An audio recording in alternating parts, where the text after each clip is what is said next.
From the PEP Radio Newsroom, these are the stories we are following at this hour.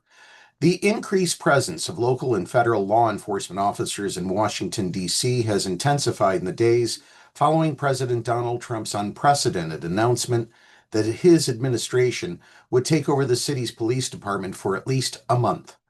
For 2 days, small groups of federal officers had been visible in scattered areas of the city, but more were present in high-profile locations on Wednesday, setting up at least one vehicle checkpoint in a busy corridor that drew hecklers. Troops are expected to start more missions in Washington on Thursday, according to a National Guard spokesman who spoke on condition of anonymity to describe the planning process. U.S. wholesale inflation surged last month. The Labor Department reported Thursday that its producer price index, which measures inflation before it hits consumers, rose 0.9% last month from June, the biggest jump in more than 3 years. Compared with a year earlier, wholesale prices rose 3.3%. The numbers were much higher than economists had expected. The surge suggests that Trump's import taxes are pushing up prices, and while U.S. importers may, for now, be eating the cost of Trump's tariffs rather than passing them on to customers, that may not last.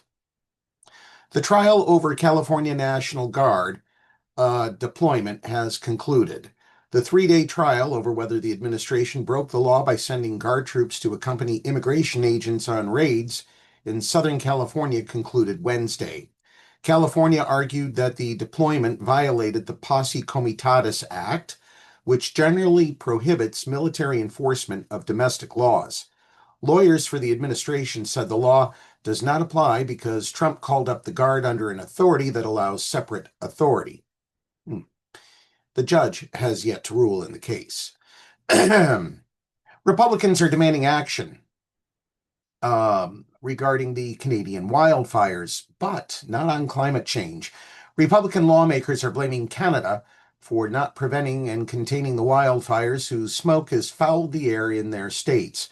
In letters expressing outrage and indignation, they're demanding more forest thinning, prescribed burns, and other measures.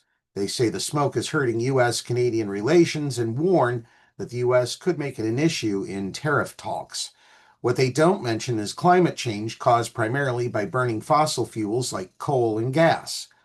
Scientists say that's a glaring omission that also ignores the U.S. contribution to heat-trapping gases that help set the stage for more intense wildfires. If anything, Canada should be blaming the United States for their increased fires, said Jennifer Francis, a climate scientist at the Woodwell Climate Research Center in Cape Cod, Massachusetts. And yes, the GOP climate change denial continues amid soaring heat and fires. Trump has called climate change a hoax, rhetoric echoed by many in the GOP and his administration, and they have worked to dismantle and defund federal climate science and data collection with little to no pushback from Republicans in Congress. He's proposed to revoke the scientific finding that carbon dioxide and other greenhouse gases endanger public health and welfare, the central basis for U.S. climate change action.